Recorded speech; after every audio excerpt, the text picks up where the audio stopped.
Is this fun? CJ, what do you think? Is this a fun time? Yeah.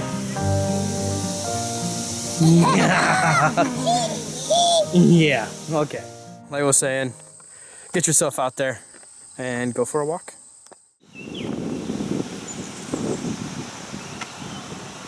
Some hummingbird action.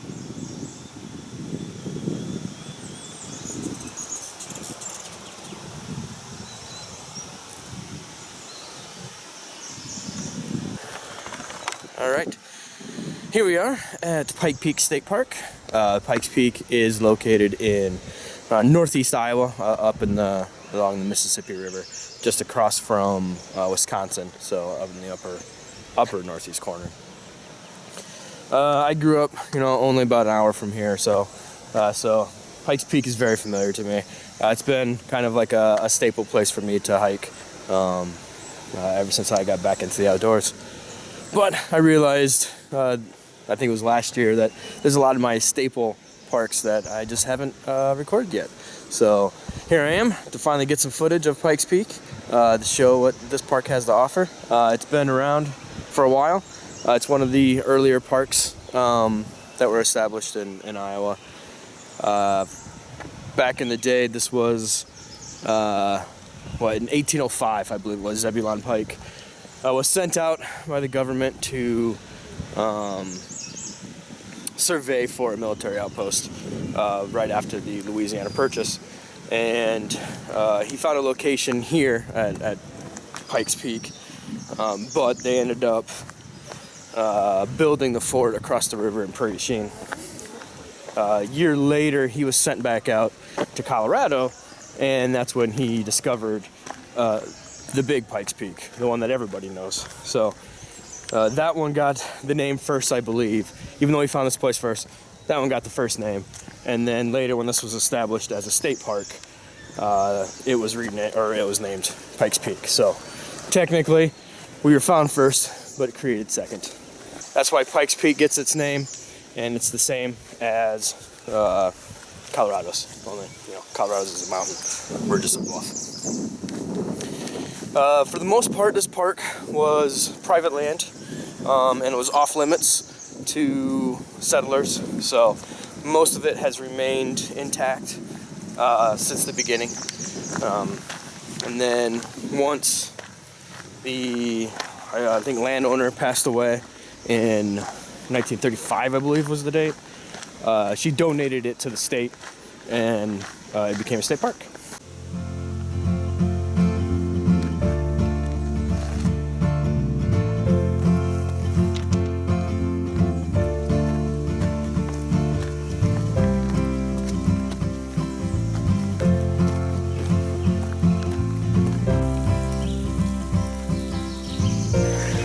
So we're on the trail up to Point Anne.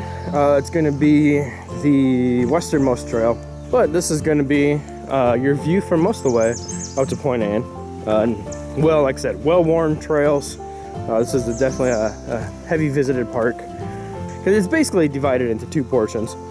You've got the north section, which has most of the longer trails, and then you got the southern part that is where most of the, I don't want to say touristy place, but most people that come to Pikes Peak come, they check out the overlook, they walk down the Bridal Falls, and then they might walk around the trails a little bit. There might be a total of, I don't know, a mile and a half, maybe 2 miles worth of trails down by Pikes Peak proper, we'll call it.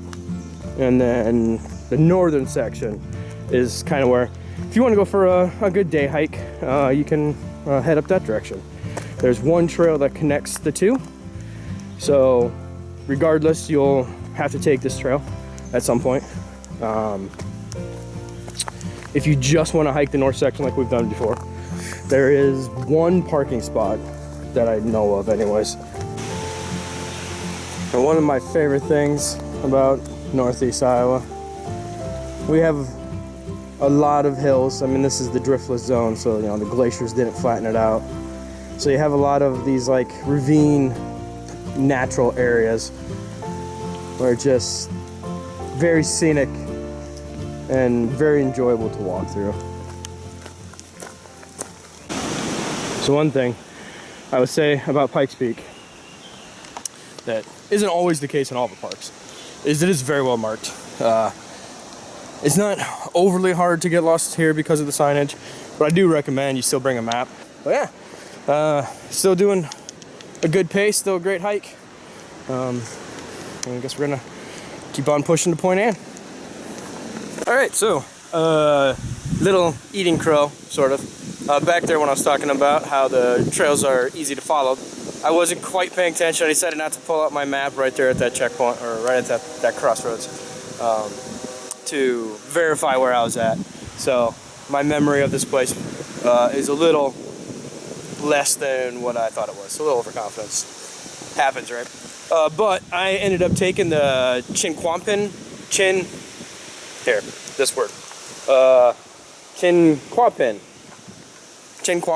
Ridge Trail, which is actually the eastern trail of the northern section of Pikes Peak instead of the western like I thought I was taking.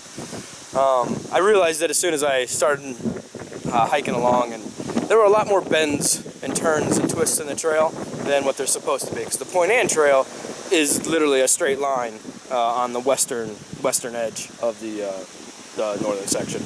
So I realized I was on the eastern trail pretty quickly down the trail, but I said, hey, you know what, I always go clockwise, why not go counterclockwise for once? And so right now we're at the point where you can head down the trail here, and that'll take you to the parking lot that's down below. It's a small parking lot, maybe like 4 or 5 cars can fit in it. And then this way down here is going to take us to the center part of the park. Along, I believe it's not Bluebird. Bluebird is the southern fork. This one is Hollow Loop. There we go. This is the Hollow Loop Trail. And this will take you down into the main ravine of the park. And it's always been a fun little hike down in there. So we're gonna go ahead and head west now and head down. I guess we're gonna hit Point Anne last rather than first before we venture into the center of the park. So, you know, that's one of the fun parts about hiking whenever you have options like that, like in a lot of Iowa State parks where they're more loops versus down and backs and whatnot, or through hikes.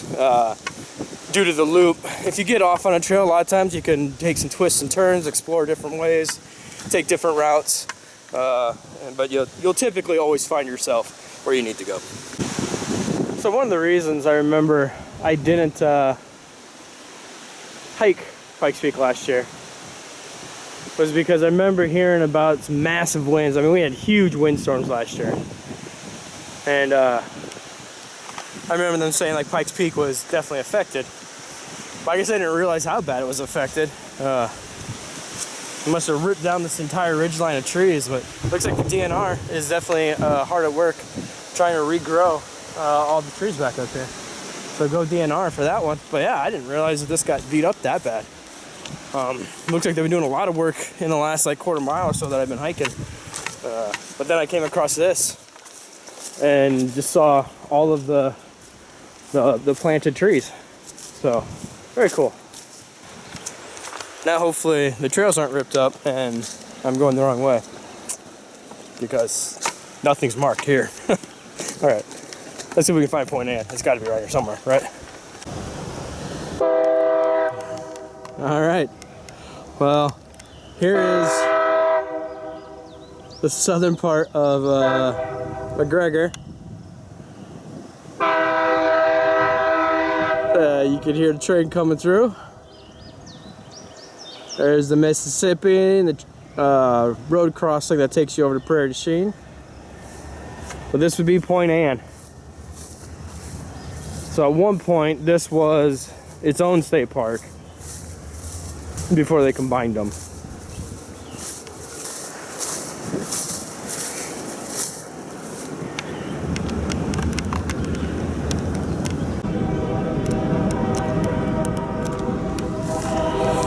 So yeah, from here, take a small break, whatever. Basically, we're a little beyond the halfway point, but it's really surprising at just how many trees were taken down last year, maybe it was the year before. I don't know. I can't remember exactly. But yeah, this whole ridge line up here is just annihilated. In fact, as I'm looking at it, I don't know, you can kind of see right here. I mean, this is just off the point. I mean, it was a good quarter-mile hike from the point where I was showing you the trees to here, and it was, everything was gone. So whatever that ridge was really got hammered hard. They're doing a good job, it looks like, of trying to take care of the trees, get them pushed off to the side, clean it up a little bit. Finding my way back to the Point Ann Trail might actually be challenging. It looks like they had to bulldoze a section of it, and maybe most of that trail got taken out. So I might actually have to backtrack a different way, do something different today to get back. I'm not 100% if I'm gonna actually try the Point Ann Trail. But yeah, the other part of today's hike was to test 2 new pieces of gear that I am liking a lot.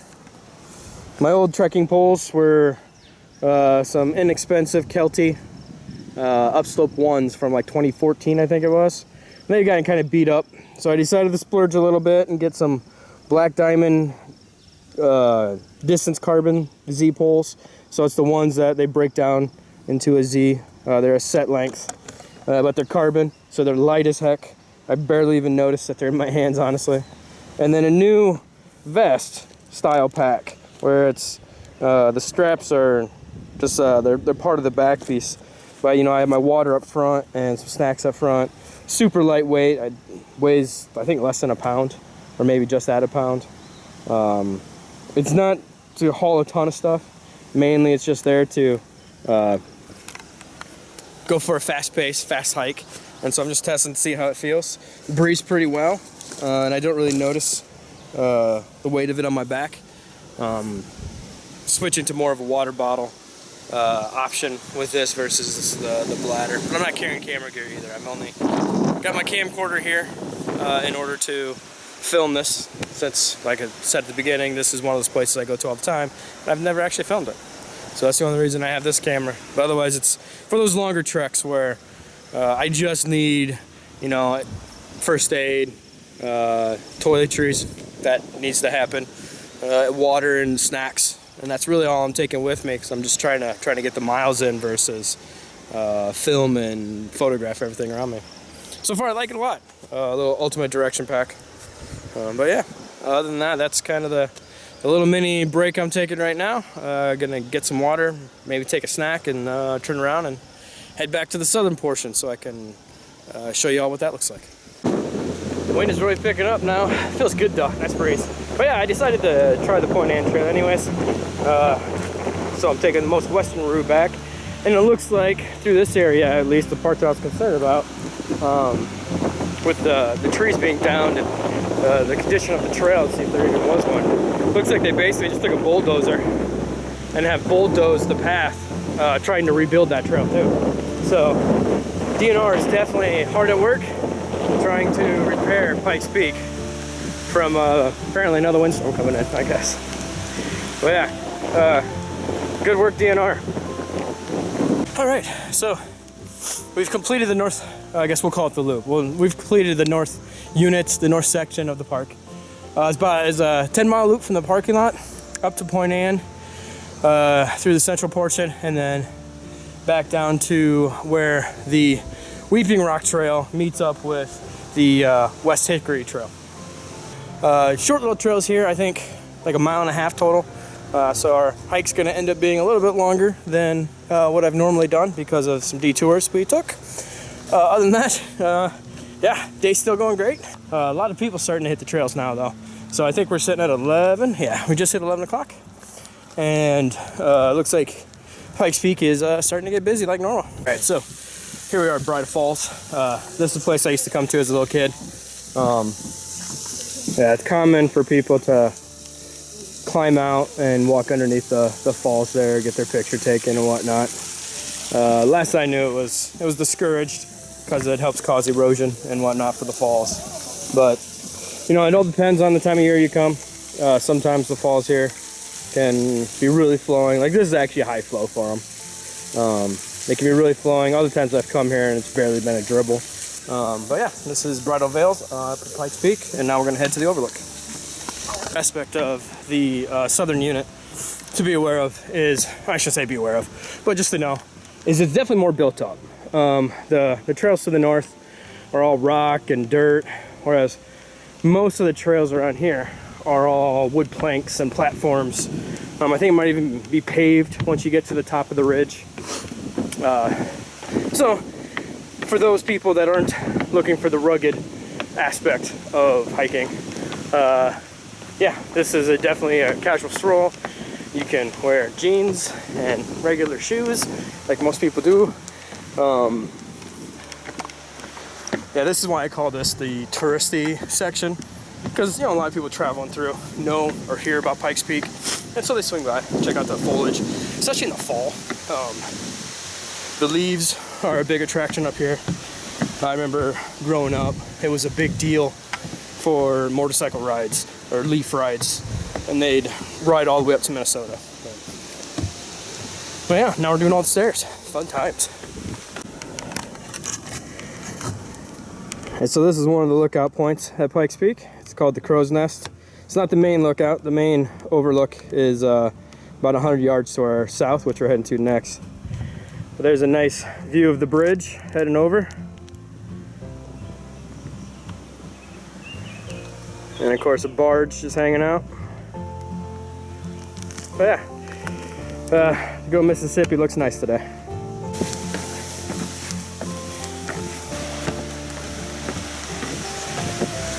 And here we are joining the paved portion. Even for being just paved, this is nice. Overall, the trails of this park are just awesome. All right, so here we are at the official Pikes Peak. Got a playground, got the concession stand there with the bathrooms, and got a couple overlook spots. There's one down over there, and this would be the primary one. Like I said, Pikes Peak is definitely a popular place for people to visit. One of the more popular parks in Iowa. It's not the best, in fact, one's the best, but it's one of the more popular places. But this is the official lookout point of the park. Nice birds chirping today.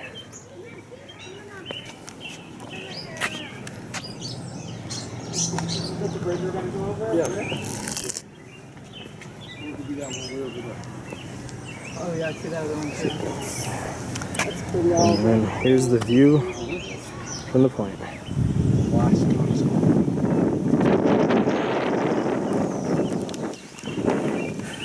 Yeah, that's Pikes Peak State Park. It's a good time to visit any time of the year, but the best time to visit is always in the fall, when all of these trees are nice and gold and orange and yellow. It's a short time window though, so you have to pay attention. Typically the second to third week in October is when it hits fast and goes away quick.